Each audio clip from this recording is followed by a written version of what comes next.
तो कम मेहनत करके कैसे ज्यादा पैसा कमाना है, इस कॉन्सेप्ट को समझने के बाद अब समझते हैं the fastest way to get rich. यानी कि अगर आप यंग और रिच रिटायर होने की सोच रहे हैं तो जॉब के बजाय बिजनेस में फोकस कीजिए। अमीर होने का सबसे फास्ट मेथड है अपने माइंडसेट को चेंज करना। ज्यादातर लोग अपने कंफर्ट जोन से बाहर नहीं निकलना चाहते, पर सक्सेस उन्हीं को मिलती है जो लीग से हटकर चलते हैं।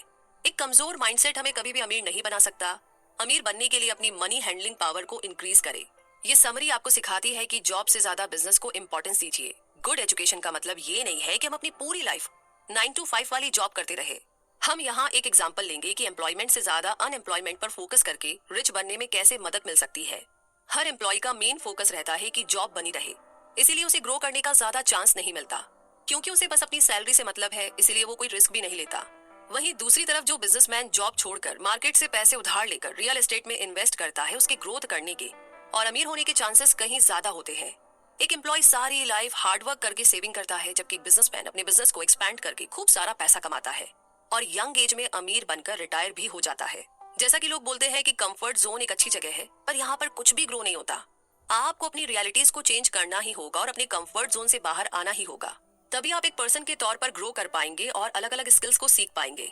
और इसी के साथ हम पहुंच गए हैं इस समरी के कंक्लूजन तक। यानी कि मुद्दा मामला ऐसा है, इस समरी में आपने पढ़ा कि सेल्फ डाउट्स क्या होते हैं और ये हमारी ग्रोथ को कैसे रिस्ट्रिक्ट करते हैं, रोकते हैं।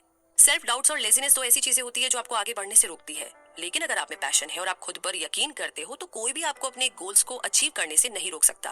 आपकी सक्सेस और आपके बीच में बस आपका माइंडसेट है। इस समरी में आपने पढ़ा कि हमें अपने काम से टाइम निकालकर चीजें डिस्कवर करनी चाहिए। काम या जॉब के बीच में ब्रेक लेने से एक बेहतर वर्किंग पैटर्न बना रहता है जो आपको ग्रो करने में मदद करेगा। इस समरी से आपने जाना कि पावर ऑफ लेवरेज किस तरीके से हमारी बिजनेस ग्रोथ को अफेक्ट करता है। पावर ऑफ लेवरेज आपके फेवर में भी हो सकता है और आपके खिलाफ भी। थोड़े में ज्यादा काम लेने की टेक्निक को लेवरेजेस बोलते हैं। और आपने साथ ही जाना कि डेब्ट्स यानी कि कर्जों को स्मार्टली यूज करके रिटायरमेंट प्लान फंड किया जा सकता है। गुड डेब्ट की मदद से आप मार्केट में डिफरेंट टाइप के इन्वेस्टमेंट प्लान ले सकते हैं और जल्दी ही अमीर बन सकते हैं। आपने लेवरेज के उन डिफरेंट टूल्स के बारे में भी जाना जो आपकी बिजनेस डेवलपमेंट में हेल्प करते हैं। अपने बिजनेस को प्रमोट करने के लिए ये डिफरेंट टूल्स जैसे कि इंटरनेट, कंप्यूटर और न्यू टेक्नोलॉजी आपके बड़े काम आएंगे। लेकिन सबसे पहले अपनी एबिलिटीज पर भरोसा रखिए। आपकी हर गलती आपको कुछ ना कुछ सिखाती है। फेल होना कोई बुरी बात नहीं है, बस आप में फिर से खड़े होने की हिम्मत होनी चाहिए। फेलियर्स हमारी सक्सेस जर्नी का एक पार्ट है और हमें ये एक्सेप्ट करना ही होगा। जो आज फेल हुआ वो कल सक्सेसफुल जरूर होगा। इस समरी से आपने सीखा कि अमीर और गरीब की थिंकिंग में क्या फर्क होता है। अमीर लोग रिस्क का आइडिया क्रिएट ही नहीं करते, जबकि गरीब लोग रिस्क के डर से कभी भी नए आइडिया को एक्सप्लोर नहीं करते। साथ ही आपको राइट इनकम पर फोकस करना है जो कि पैसिव या पोर्टफोलियो इनकम है। अमीर बनने का सीक्रेट यही है कि आपको ऑर्डिनरी इनकम से अपना ध्यान हटाकर अमीर बनने के बारे में सोचना होगा। अपने आज को बदलने का सबसे फास्ट तरीका यही है कि अपने माइंडसेट को चेंज कीजिए। अपने कंफर्ट जोन से बाहर निकलकर कुछ डिफरेंट और नए आइडियाज सोचिए।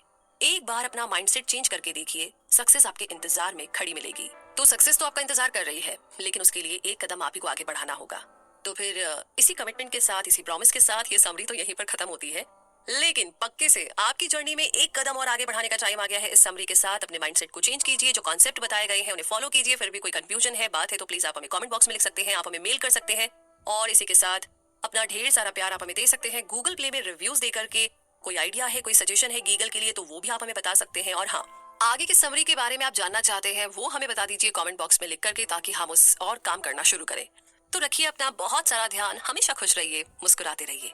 ये जो स्माइल है ना आपके चेहरे पर बहुत अच्छी लगती है, तो ये यूं ही रहनी चाहिए और आपका प्यार यूं ही मिलता रहना चाहिए। जय हिंद।